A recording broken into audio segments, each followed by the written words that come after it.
ಎಲ್ಲದಕ್ಕಿಂತ ಮುಖ್ಯವಾಗಿ ಇವತ್ತಿನ ಮೂಲ ಉದ್ದೇಶ ಸುಮಾರು ದಿನಗಳಿಂದ ನಾವು ಹೆಲ್ಮೆಟ್ ಕಾರ್ಯಕ್ರಮ ಅಂದರೆ ಉಚಿತವಾಗಿ ಹೆಲ್ಮೆಟ್ ವಿತರಣೆ ಮಾಡುವ ಕಾರ್ಯಕ್ರಮವನ್ನು ಮಾಡಬೇಕಂತ ಆಲೋಚನೆ ಮಾಡಿದೆವು. ಆ ಕಾರ್ಯಕ್ರಮ ಮೊದಲಿಗೆ ಚಿಕ್ಕದಾಗಿ ಮಾಡಬೇಕಂತ ಒಂದು 5,000 6,000 ಆದ್ರೆ ಸಾಕು ಅನ್ನೋದು ಅಭಿಪ್ರಾಯ ಇತ್ತು. ಅದು ನಮ್ಮ ಮುಖಂಡರ ಜೊತೆ ಸಮಾಲೋಚನೆ ಮಾಡಿದಾಗ ದಿನೇ ಅದು ತುಂಬ ಜಾಸ್ತಿ ಬೇಕಂತ ಬೇಡಿಕೆ ಬಂತು. ಆ ಬೇಡಿಕೆ ಪ್ರಕಾರ ಅಷ್ಟೊಂದು ಹೆಲ್ಮೆಟ್ಗಳು ಬೇಕಾದರೆ ನಾವು ಮುಂಚಿತವಾಗಿ ಯಾವುದಾದ್ರೂ ಕಂಪ್ನಿಗೆ ಆರ್ಡರ್ ಕೊಡಬೇಕಾಗಿ ಬಂತು. ಆದ್ದರಿಂದ ಇಲ್ಲಿ ಹತ್ತಿರದಲ್ಲಿ ಯಾವುದೇ ಹೆಲ್ಮೆಟ್ ಕಂಪ್ನಿಗಳು ಯಾವುದೂ ಇಲ್ಲ. 20,000ಕ್ಕಿಂತ ಮೇಲ್ಪಟ್ಟು ಹೆಲ್ಮೆಟ್ಗಳು ನಮಗೆ ಇಲ್ಲಿ ಬೇಕಾಗಿರೋದ್ರಿಂದ ಈ ಕಾರ್ಯಕ್ರಮ ರೂಪಿಸಲು ಸ್ವಲ್ಪ ತಡವಾಯಿತು. ಆದರೂ ನಾವು ಈ ಕಾರ್ಯಕ್ರಮವನ್ನು ತುಂಬ ಚೆನ್ನಾಗಿ ಮಾಡಬೇಕಂತ ಪ್ಲಾನ್ ಇಟ್ಕೊಂಡಿದ್ದೀವಿ. ದಿನಾಂಕ 4 ಫೆಬ್ರವರಿ 2026. ಸ್ಥಳ ನಮ್ಮ ಕಾಂಗ್ರೆಸ್ ಆಫೀಸ್ನ ಮುಂಭಾಗದಲ್ಲಿ ಬಾಲಾಜಿ ಭವನ ಪಕ್ಕದಲ್ಲಿ ಇರುವಂಥ ಮೈದಾನದಲ್ಲಿ ಸುಮಾರು 20,000ಕ್ಕಿಂತ ಮೇಲ್ಪಟ್ಟು ಹೆಲ್ಮೆಟ್ಗಳನ್ನು ವಿತರಣೆ ಮಾಡುವ ಕಾರ್ಯಕ್ರಮವನ್ನು ನಮ್ಮ ಕಾಂಗ್ರೆಸ್ ಪಕ್ಷದ ಎಲ್ಲ ಮುಖಂಡರ ಮತ್ತು ಕಾರ್ಯಕರ್ತರ, ಕೊತ್ತೂರು ಜಿ ಮಂಜಣ್ಣವರ ಮತ್ತು ಅನಿಲನವರ ಸಹಕಾರದೊಂದಿಗೆ ಈ ಕಾರ್ಯಕ್ರಮವನ್ನು ಆಯೋಜನೆ ಮಾಡ್ತಾ ಇದ್ದೀವಿ. ನಮಸ್ಕಾರ ವೀಕ್ಷಕರೇ, ಐಡಿಯಾ ನ್ಯೂಸ್ಗೆ ಸ್ವಾಗತ.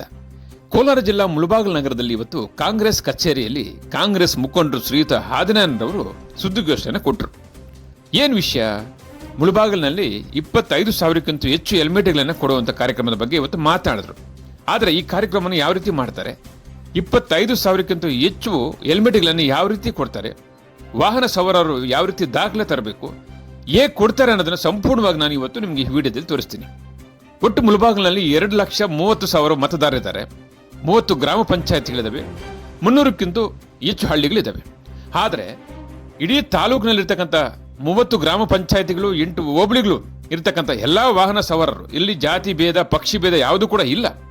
ಆದರೆ ಎಲ್ರಿಗೂ ಕೂಡ ಇವರು ಒಂದೇ ವೇದಿಕೆಯನ್ನು ವ್ಯವಸ್ಥೆ ಮಾಡಿ, ದೊಡ್ಡ ಮೈದಾನವನ್ನು ವ್ಯವಸ್ಥೆ ಮಾಡಿ, ಪ್ರತಿ ಮನೆಗೆ ಒಂದು ಗಾಡಿ ಇರ್ಬೋದು ಅಥವಾ ಮನೆಗೆ 2 ಗಾಡಿ ಇರ್ಬೋದು, ಯಾವ ಗಾಡಿ ಬರ್ತಾರೋ ಆ ಗಾಡಿಗೆ ಒಂದು ಮಾರ್ಕ್ ಹಾಕ್ತೀವಿ. ಮಾರ್ಕ್ ಆದ ನಂತರ ಆಧಾರ್ ಕಾರ್ಡ್ ತೋರಿಸಿ, ಆಧಾರ್ ಕಾರ್ಡ್ ಯಾರದೇ ಆಗಿರಲಿ, ಮುಳಬಾಗಿಲ ಸ್ಥಳೀಯರ ಆಧಾರ್ ಕಾರ್ಡ್ ಇದ್ದಾಗ ಆ ಗಾಡಿ ವಾಹನ ಸವಾರಿಗೆ ಒಂದು ಹೆಲ್ಮೆಟ್. ಈ ರೀತಿ ತಾಲೂಕಿನಲ್ಲಿ ಎಲ್ಲ ಗಾಡಿಗಳು ಬಂದರೂ ಕೂಡ ಮನೆಗೊಂದು ಗಾಡಿ ಇರ್ಬೋದು, 2 ಗಾಡಿ ಇರ್ಬೋದು, ಯಾರೇ ಆಗಿರಲಿ, ಅವತ್ತೊಂದಿನ ಏನು 4ನೇ ತಾರೀಕು ಸಮಯವನ್ನು ನಿಗದಿಪಡಿಸಿದ್ದಾರೆ, ಆ ಸಮಯದಲ್ಲಿ ಅಂದೇ ದಿನ ಎಲ್ರಿಗೂ ಕೊಡುವಂಥ ಕಾರ್ಯಕ್ರಮವನ್ನು ಮಾಡಿದ್ದಾರೆ. ಮಾರನೇ ದಿನ ಈ ಕಾರ್ಯಕ್ರಮ ಇರೋದಿಲ್ಲ. ಒಂದೇ ದಿನದಲ್ಲಿ ಈ ಕಾರ್ಯಕ್ರಮನ ಮುಗಿಸೋದಕ್ಕೆ ಎಲ್ಲ ವ್ಯವಸ್ಥೆಗಳು ಕೂಡ ಮಾಡಿದ್ದಾರೆ. ಅಲ್ಲೊಂದು ಟೀಮು, ಅಲ್ಲೊಂದು ದೊಡ್ಡ ತಂಡವನ್ನು ಪೊಲೀಸ್ ಇಲಾಖೆ ಎಲ್ಲ ಸಮ್ಮುಖದಲ್ಲಿ, ಕಾಂಗ್ರೆಸ್ನ ಈ ತಾಲೂಕಿನ ಹಲವಾರು ಮುಖಂಡರ ಸಮ್ಮುಖದಲ್ಲಿ, ಅದಲ್ಲದೆ ಕೊತ್ತೂರು ಜಿ ಮಂಜುನಾಥ್ ಮತ್ತು MLC ಅನಿಲ್ ಕುಮಾರ್ ನೇತೃತ್ವದಲ್ಲಿ ಈ ಕಾರ್ಯಕ್ರಮ ಯಶಸ್ವಿಯಾಗಿ ನಡೀತಾ ಇದೆ. ಅಂದು 4ನೇ ತಾರೀಕು ಏನು ಘೋಷಣೆ ಆಗ್ತಾ ಇದೆ ಈ ದಿನಾಂಕ, ಅಂದೇ ಕೂಡ ಈ ಕಾರ್ಯಕ್ರಮ ಮುಕ್ತಾಯ ಆಗ್ತಾ ಇದೆ. ಮಾರನೇ ದಿನ ಇರೋದಿಲ್ಲ. ಒಟ್ಟಾರೆ ಇಡೀ ತಾಲೂಕಿನ ಜನರು, 30 ಗ್ರಾಮ ಪಂಚಾಯತಿಯಲ್ಲಿರ್ತಕ್ಕಂಥ ಎಲ್ಲ ವಾಹನ ಸವಾರರು ದಯವಿಟ್ಟು ಈ ಕಾರ್ಯಕ್ರಮನ ಉಪಯೋಗಿಸ್ಕೊಳ್ಳಿ. ಯಾಕಂದ್ರೆ 400-500 ರೂಪಾಯಿ ಒಂದು ಹೆಲ್ಮೆಟ್ ಇರುತ್ತೆ. ನಾವು ಈ ತರ ಸಹಾಯ ಮಾಡ್ತಕ್ಕಂಥ ಹೆಲ್ಮೆಟ್ ಅನ್ನ ತಗೊಂಡು ಎಲ್ಲೋ ಒಂದ್ ಕಡೆ ನಮ್ಗೆ ಸಹಾಯ ಆಗುತ್ತೆ. ಇದರಲ್ಲಿ ಪಕ್ಷ ಬೇಡ, ಜಾತಿನೂ ಬೇಡ, ಯಾವುದು ಬೇಡ. ನಮಗೇನು ಯಾರೋ ಒಬ್ರು ಕೊಡ್ತಾ ಇದಾರಲ್ವಾ, ಸಹಾಯ ಮಾಡ್ತಾ ಇದಾರಲ್ವಾ, ಇದನ್ನ ನಾವು ತಗೊಂಡ್ರೆ ಸಾಕು. ನಮಸ್ತೆ ಎಲ್ಲ ನನ್ನ ಪ್ರೀತಿಯ ಕನ್ನಡಾಭಿಮಾನಿಗಳಿಗೆ, ಕಲಾಭಿಮಾನಿಗಳಿಗೆ ನಿಮ್ಮ ಪ್ರೀತಿಯ ಶಿವಾರಾವ್ ಉಮೇಶ್ ಮಾಡೋ ನಮಸ್ಕಾರಗಳು. ಕೋಲಾರದ ಸಮಸ್ತ ಬಂಧುಗಳು, ಕರ್ನಾಟಕದ ಎಲ್ಲ ಕಲಾಭಿಮಾನಿಗಳು, ಕನ್ನಡಾಭಿಮಾನಿಗಳು ಈ ಐಡಿಯಾ ನ್ಯೂಸ್ ಚಾನಲ್ನ ಸಬ್ಸ್ಕ್ರೈಬ್ ಮಾಡ್ಕೊಳ್ಳಿ, ಬೆಂಬಲಿಸಿ, ಆಶೀರ್ವದಿಸಿ, ಆನಂದಿಸಿ, ವಿವೇಚಿಸಿ, ವಿಚಾರಿಸಿ. ಐಡಿಯಾ ನ್ಯೂಸ್ ಚಾನಲ್ಗೆ ತಾವೆಲ್ಲರೂ ಕೂಡ ಚಂದರ್ರಾಜ್. ಧನ್ಯವಾದಗಳು.